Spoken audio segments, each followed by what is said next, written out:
بہت اہمیت، بنیادی اہمیت، جیسے انسان کے جسم میں ہوتی ہے اور اس کے بغیر وہ موو کرنا، چل پھر نہیں سکتا، اسی طرح یعنی بہت زیادہ اہم ہونا۔ تصور، خیال، انسانی جسم میں ریڑھ کی ہڈی کی اہمیت سے آپ بخوبی آگاہ ہیں، واقف ہیں۔ اگر خدا نخواستہ ریڑھ کی ہڈی میں کوئی نقص، خرابی واقع ہو جائے تو انسانی جسم مفلوج ہو کر رہ جاتا ہے، ہلنے جلنے کے قابل نہ رہنا۔ بالکل اسی طرح ہمارے ملک کے لیے زراعت اہم ہے۔ اگر یہ شعبہ کمزور پڑ جائے تو اس سے ملک کمزور پڑ جاتا ہے۔ اس کے برعکس، اس کے الٹ، اگر زراعت کا شعبہ ترقی کرے تو اس سے ملک ترقی کرتا ہے۔ ظاہر ہے ہماری بیس جو ہے، ہماری ترقی جو ہے وہ ساری زراعت سے جڑی ہوئی ہے۔ وہ کہتا ہے کہ اگر زراعت کمزور ہو جائے گی تو ہمارا ملک بھی ترقی نہیں کر سکے گا۔ زندگی کے ہر شعبے میں سائنس کا عمل دخل دیکھا جا سکتا ہے۔ زراعت کے شعبے میں بھی سائنس نے انقلاب برپا کر دیا، تبدیلی کر دیا ہے۔ آج سے 30-40 سال قبل کھیتی باڑی کے سارے کام انسانی ہاتھوں اور ڈور ڈنگروں کی مدد سے انجام پاتے تھے۔ ڈور ڈنگر مال مویشی جیسے بیل وغیرہ ہوتے تھے، وہ کام کرتے تھے، ان کے ذریعے کام کیا جاتا تھا۔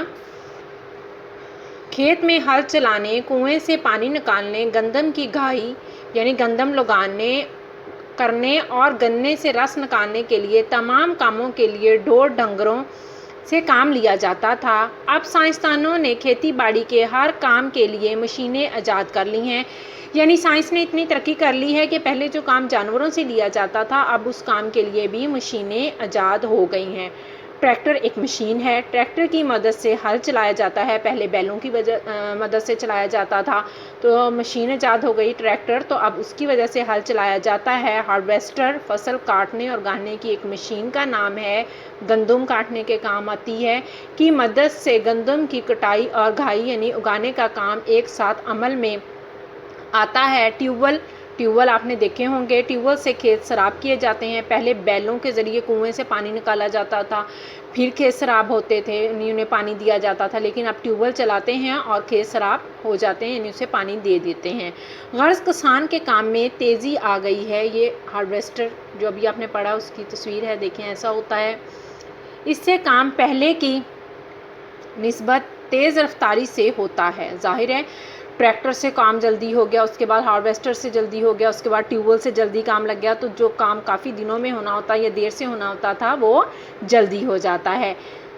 زرعی سائنسدان دن رات تجربات کرتے رہتے ہیں۔ وہ خوب سے خوب تر کی تلاش میں خوب سے خوب تر، بہتر سے بہتر کی تلاش میں نئے بیج نکالتے رہتے ہیں۔ یہ نئے بیج زیادہ پیداوار دیتے ہیں۔ اس کے علاوہ ان میں بیماریوں کے خلاف قوت مدافعت یعنی بیماریوں کے خلاف لڑنے کی طاقت بھی زیادہ پائی جاتی ہے۔ ان بیجوں کی بدولت فی ایکڑ پیداوار میں خاطر خواہ اضافہ ہوتا ہے۔ فی ایکڑ یعنی کہ جو اسی جگہ سے کم پیداوار ہوتی تھی اب اس سے زیادہ پیداوار حاصل کی جاتی ہے۔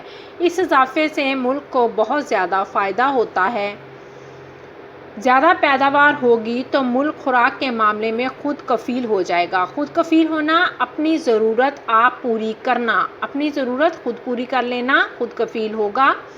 اسے خوراک کے معاملے میں دوسرے ملکوں کا محتاج نہیں ہونا پڑے گا، یعنی وہ ان بیجوں کے ذریعے خوراک اچھی پیدا کر لے گا تو انہیں دوسرے ملکوں سے خوراک منگوانے کی ضرورت نہیں رہے گی۔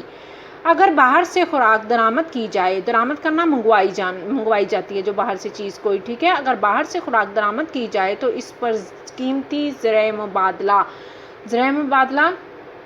وہ پیسہ جو آپ کسی چیز کو خریدنے کے لیے دیتے ہیں خرچ ہوتا ہے۔ اس کے برعکس الٹ اگر ہم اپنی ضرورت سے زائد اناج پیدا کریں گے تو ہم اسے دوسرے ملکوں کو برآمد کر سکتے ہیں۔ برآمد کیا کر سکتے ہیں؟ دے سکتے ہیں، پھر ہم اسے دوسرے ملکوں کو بیچ سکتے ہیں، دے سکتے ہیں۔ اس طرح ہم قیمتی زرعی مبادلہ وہ رقم جو دوسرے ممالک کے ساتھ تجارت کے بدلے میں حاصل کی جاتی ہے یا دی جاتی ہے اسے کہتے ہیں زرعی مبادلہ کما سکتے ہیں۔ اللہ تعالیٰ نے پاکستان کو بہترین وسائل سے نوازا ہے. وسائل ذرائع یعنی پاکستان میں چاروں قسم کے موسم بھی ہیں، پانی بھی ہے اور اس کی زمین بھی کافی زرخیز ہے.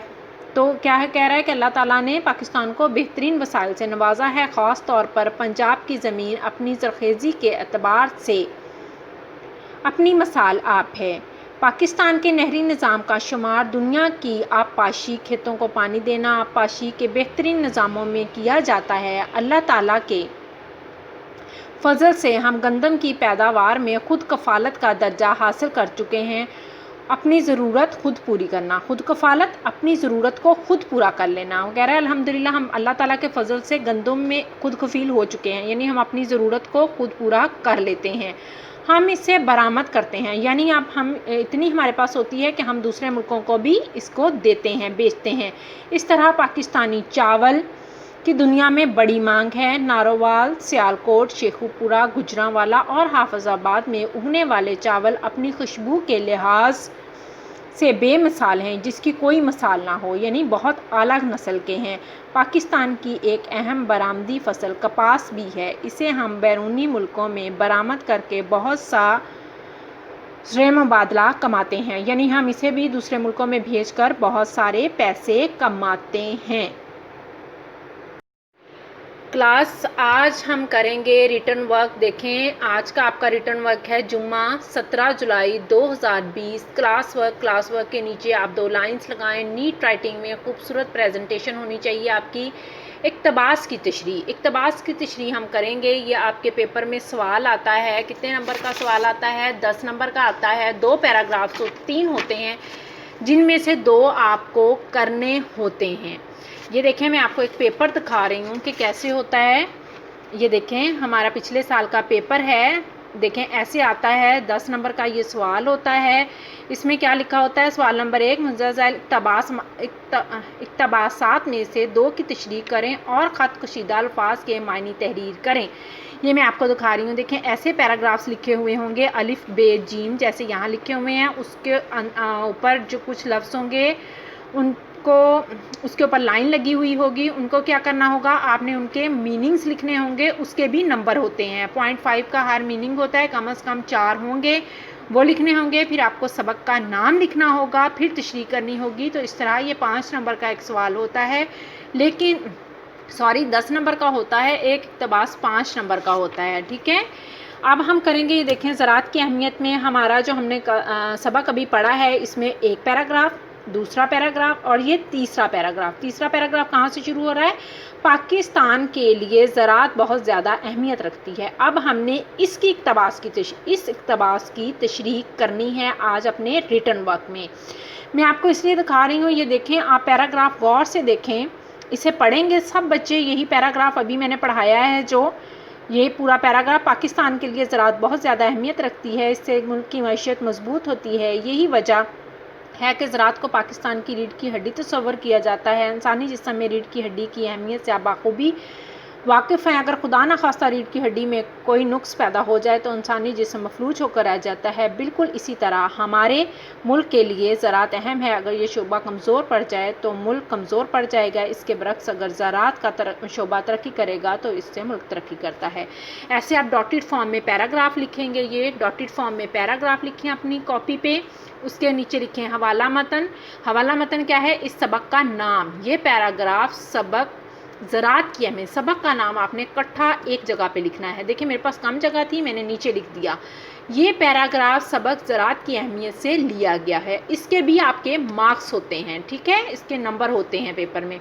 آگے خط کشیدہ الفاظ کے معنی. اب وہ کوئی بھی جو لفظ ہوں گے اس کے اوپر ہم آپ کو میننگس لکھواتے ہیں. جیسے کلاس میں تو لائن لگی ہوگی تو اس کے آپ نے میننگس ایسے لکھنے ہوں گے. ٹھیک ہے، آپ لکھیں گے خط کشیدہ الفاظ کے معنی اور اس کے بعد دیکھیں تصور، خیال، معیشت، روزگار، روزی، مفلوج، ہلنے جلنے کے قابل نہ رہنا، نقص، خرابی. یہ کیا ہے؟ اسی پیراگراف میں سے لفظ لیے گئے ہیں. آگے آپ تشریح کی ہیڈنگ دیں گے، تشریح شروع کریں گے. اس میں آپ کیا کریں گے بیٹا؟ پہلے آپ سبق کے بارے میں لکھیں گے کہ اس سبق میں کیا کہا گیا ہے. کچھ لائن سبق کے بارے میں لکھیں گے. یہ دیکھیں جیسے یہ اقتباس سبق زراعت کی اہمیت سے لیا گیا ہے۔ اس سبق میں زراعت کے بارے میں بتایا گیا ہے کہ زراعت کا شعبہ زندگی گزارنے کے لیے بہت اہم ہے۔ ہمارا ملک ایک زرعی ملک ہے، اس لیے ہمارے ملک کی ترقی کا دار و مدار زراعت پر ہے۔ ہمارے ملک کی ترقی کا دار و مدار زراعت پر ہے۔ ہماری معیشت بھی زراعت سے مضبوط ہوتی ہے۔ یعنی کہ اس میں کیا بتایا گیا ہے کہ ہمارے جو ملک کی ترقی کا دار و مدار ہے وہ زراعت پہ ہے۔ یہ ایک زرعی ملک ہے، اس کو بہت بنیادی حیثیت حاصل ہے۔ ہم مختلف طرح کی اب اس میں جو ہیں چیزیں ہم اس میں خود کفالت بھی حاصل کر چکے ہیں۔ تھوڑا سا آپ چیپٹر کے بارے میں لکھیں گے کہ اس میں زراعت کی اہمیت کے بارے میں بتایا گیا ہے اور ہمارا ملک زرعی ملک ہے۔ ہم کس طرح آگے آپ اس کی تشریح شروع کریں گے۔ کس پیراگراف کی جو میں نے آپ کو ابھی پیراگراف بتایا ہے آپ کا تھرڈ پیراگراف ہے آپ کے چیپٹر کا، یہ ابھی جو ہم نے ریڈ کیا ہے اس کو آپ بے شک اپنے سامنے کھول کے بک رکھ لیں، یہ پیراگراف ہے اور پھر آپ اس کی تشریح کرنا شروع کریں۔ چونکہ پاکستان کے لیے زراعت بہت اہمیت رکھتی ہے، اس ملک کی معیشت بھی زراعت سے مضبوط ہوتی ہے، اس سے روزگار میں اضافہ ہوگا اور ملک ترقی کی راہ پر گامزن ہوگا۔ اب آپ نے بیٹا تشریح میں اکثر آپ یہ کرتے ہیں، آپ ویسے کی ویسے لائنز اٹھا کے لکھ دیتے ہیں، ایسا آپ نے نہیں کرنا، آپ تھوڑا سا اسے ایکسپلین کریں، ٹھیک ہے؟ یہی وجہ ہے کہ زراعت کو پاکستان کی ریڑھ کی ہڈی یعنی بنیادی ضرورت سمجھا جاتا ہے۔ جیسے انسانی جسم میں ریڑھ کی ہڈی کی بہت اہمیت ہوتی ہے اور ہم جانتے ہیں کہ اگر خدا نہ کرے اس میں کوئی خرابی پیدا ہو جائے تو انسانی جسم حرکت یعنی ہلنے جلنے کے قابل نہیں رہتا، بالکل اسی طرح ہمارے ملک کے لیے زراعت اہم ہے۔ اگر یہ شعبہ متاثر ہو جائے یا کمزور پڑ جائے تو ہمارا ملک کمزور پڑ جائے گا اور ہم ترقی نہیں کر سکیں گے۔ اس کے برعکس اگر ہمارے ملک میں زراعت کا شعبہ ترقی کرے گا، آگے بڑھے گا تو ہمارا ملک بھی ترقی کرے گا، آگے بڑھے گا۔ دیکھیں آپ نے اس کو تھوڑا سا اپنے مطابق جو ہے اس کو بڑھانا ہے، ایکسپلین کرنا ہے اچھی طرح، پھر لکھنا ہے اس کو۔ یہ آپ کے اقتباس کی تشریح ہے، ویسے کا ویسا پیراگراف اٹھا کے نہیں لکھ دینا ہوتا، اسے تھوڑا سا ایکسپلین کرنا ہوتا ہے کہ اس میں کیا بات، اسے اپنے لفظوں میں لکھیں، اپنے لفظوں میں لکھنے کی کوشش کریں کہ کیا بات کہہ رہا ہے اس میں، ٹھیک ہے بیٹا؟ 7th کلاس آج ہم کریں گے تشریح کریں گے ہم نظم برسات کی۔ آپ کے سلیبس میں یہ 10 نمبر کا کوسچن ہوتا ہے، اشعار کی تشریح کریں۔ اس میں سے آپ کے نصاب میں جتنی بھی نظمیں شامل ہیں ان میں سے کہیں سے بھی لیا جا سکتا ہے تشریح کے لیے، ٹھیک ہے؟ یہ میں آپ کو ایک پیپر دکھا رہی ہوں، دیکھیں ایسے کوسچن آتا ہے، یہ دیکھیں کوئی سے 5 اشعار کی تشریح کریں، ایسے کوسچن آتا ہے۔ پوری بک میں سے نصاب میں جو بھی آپ کے شامل ہیں اس میں سے آ سکتا ہے، جیسے آج نظم برسات میں سے ہی یہ آیا ہوا ہے، ایک شعر نظم برسات میں سے ہی آیا ہوا ہے جس کی آج ہم نے تشریح کرنی ہے، ایسے کسی بھی نظم میں سے آ سکتا ہے۔ دیکھیں اوپر انہوں نے پوچھا نہیں ہے، ویسے شاعر کا اور نظم کا نام پوچھا نہیں ہے۔ دیکھیں کوئی سے 5 اشعار کی تشریح کریں، آگے کچھ مینشن نہیں ہے۔ ہر جو شعر ہے وہ 2 نمبر کی اس کی تشریح ہوتی ہے، لیکن اگر آپ لکھ دیں گے شاعر کا نام اور نظم کا نام تو یہ بہت اچھی بات ہے، اچھا امپیکٹ پڑتا ہے، ٹھیک ہے؟ تو آج ہم کریں گے بند نمبر 2 کی تشریح، یہ بند نمبر 2 ہے۔ لکھیں آپ اپنا کلاس ورک، جمعرات 16 جولائی 2020، کلاس ورک کے نیچے لائنز لگائیں، نظم برسات اس کے نیچے بھی لائنز لگائیں، اشعار کی تشریح اس کے نیچے بھی 2 لائنز لگائیں، بند نمبر 2 ایسے آپ بند لکھیں۔ شبرنگ بادل میگھ کے ہر اول، تپتی زمینیں پانی سے جل تھل، فرش زمرد سبزے کی مخمل، برسات سے ہے جنگل میں منگل، برسات آئی برسات آئی۔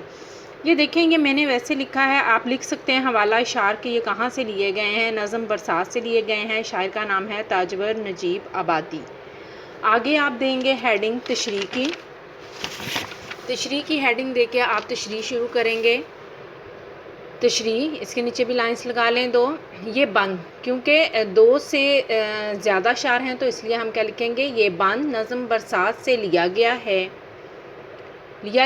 اس میں شاعر تاجور نجیب آبادی بہت دلکش انداز میں موسم برسات کا ذکر کر رہے ہیں. دیکھیں ہم نے پڑھی ہے اس کی تشریح ساری، آپ لوگوں نے دیکھا ہے کہ اس میں وہ موسم برسات کا ذکر کر رہا ہے. ان کی منظر نگاری بہت اعلیٰ ہے، یعنی انہوں نے ایک جو بتایا ہے کہ بارش کے بعد کیسا ہوتا ہے، بیابان جو ہیں وہ بھی گلستان کی طرح نظر آتے ہیں، باغوں میں کوئل جو ہے وہ کوکو کی آوازیں نکالتی ہے، جگنو جو ہیں وہ چمکتے ہیں. اسی طرح اس بند میں بھی کہہ رہے ہیں کہ کالے بادل آتے ہیں، یعنی یہ منظر نگاری ہے. آپ امیجینیشن کریں اس کی جو نظم ہے پڑھ کے، تو آپ کو پتہ چلے گا کہ کس قدر خوبصورت اس نے منظر نگاری کی ہے، کیسی چیزیں بیان کی ہیں. ایسا ہم حقیقت میں دیکھتے ہیں.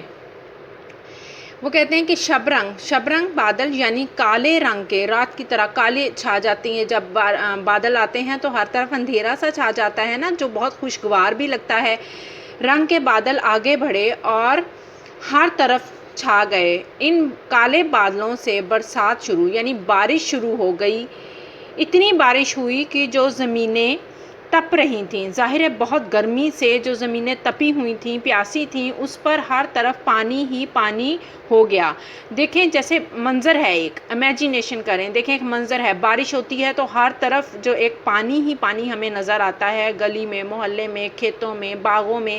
گاؤں میں رہتے ہیں آپ، دیکھیں آپ کے جو کھیت ارد گرد ہرے بھرے، وہ ایسے لگتا ہے جیسے درخت پودے دھل گئے ہیں. ہر طرف بارش ہی بارش اور بارش کا پانی نظر آتا ہے، جو کہ خوبصورت لگتا ہے. اس سے پیاسی زمین جو تھی، تپتی زمین تھی، وہ بھی پر رونق ہو جاتی ہے. پر رونق کیسے ہو جاتی ہے؟ سرسبز ہو جاتی ہے، دھلی دھلی سی دکھائی دیتی ہے، کھلی کھلی سی دکھائی دیتی ہے. ٹھیک ہے، اس پر ہر طرف پانی ہی پانی ہو گیا. بارش کے برسنے سے ہر طرف زمرد یعنی سبزے، میں نے بتایا تھا نا زمرد سبز رنگ کا قیمتی پتھر ہوتا ہے، تو اس سے وہ کہہ رہا ہے کہ سبزے کا فرش بچھ گیا. بارش ہونے کی وجہ سے ہر طرف سبزے کا فرش بچھ گیا. جہاں تک نظر جاتی ہے پانی کے بعد سبزہ ہی سبزہ، یعنی یا تو پانی ہے، پانی کے بعد کیا ہے، جب پانی ختم ہوتا نظر آتا ہے تو کیا، سبزہ ہی سبزہ. ہر چیز خوبصورت نکھری ہوئی سرسبز نظر آتی ہے، سبزہ ہی سبزہ نظر آتا ہے، جو کہ بہت خوبصورت لگتا ہے. ظاہر ہے بارش کے بعد کا یہ منظر بہت حسین لگتا ہے. اس بارش سے ہر طرف رونق اور چہل پہل ہو گئی ہے. کیوں رونق اور چہل پہل ہو گئی ہے؟ کہ جو تپتی ہوئی زمینیں تھیں وہ بھی بارش کے بعد سرسبز دھل گئی ہیں. پودے، درخت، گھاس، لوگ، ہر چیز خوشگوار تبدیلی اس میں آ گئی ہے، تو وہاں چہل پہل اور رونق ہو گئی ہے. ایسا معلوم ہوتا ہے کہ جیسے اس بارش کے بعد جنگل بھی جاگ اٹھے ہیں. جنگل بھی جاگ اٹھے ہیں کا کیا مطلب؟ یعنی کہ جنگل، آپ تشریح کرتے ہیں نا، آپ لفظوں میں اس کو آگے سے آگے بہتر طریقے سے ایکسپلین کر سکتے ہیں. جاگ اٹھے ہیں یعنی بارش ہونے کی وجہ سے رونق ہو گئی ہے، پرندے چہچہا رہے ہیں، گھاس پھول رقص کر رہے ہیں، وہ خوش ہیں ہواؤں سے، اور سرسبز گھاس ہر طرف ہمیں نظر آ رہی ہے، پودے دھلے ہوئے ہیں. تو اس لیے وہ کہہ رہے ہیں ان سے بھی زندگی اور رونق نظر آتی ہے. ان میں بھی کیا ظاہر ہے کہ وہ ایک ڈل چیز تھی، پہلے گرمی سے ہر چیز تپی ہوئی تھی، ڈلنس تھی، اس میں رونق نہیں تھی، مرجھائی ہوئی تھی. لیکن بارش ہونے کی وجہ سے ایسے لگتا ہے کہ جیسے زندگی جاگ اٹھی ہے، ہر طرف رونق اور چہل پہل ہے. بارش ہے یعنی بارش آنے کی وجہ سے جو جنگل تھے ان میں بھی جو بیابان تھے، خاموشی تھی ہر طرف، وہ ٹوٹ گئی. اور کیا ہوا، ہر طرف جو ہے رونق پھیل گئی. ایسا لگتا ہے کہ جیسے جنگل میں بھی منگل ہو گیا، اور تپتی زمینیں بھی بہت دلکش اور خوبصورت نظر آ رہی ہیں. بارش ہونے کے بعد ہر چیز بہت خوبصورت اور دلکش ہو گئی ہے. یہ بھی آپ کا بیٹا آج کا ریٹن ورک ہے، آپ لوگوں نے نیٹ رائٹنگ میں اسے کاپی پہ کرنا ہے.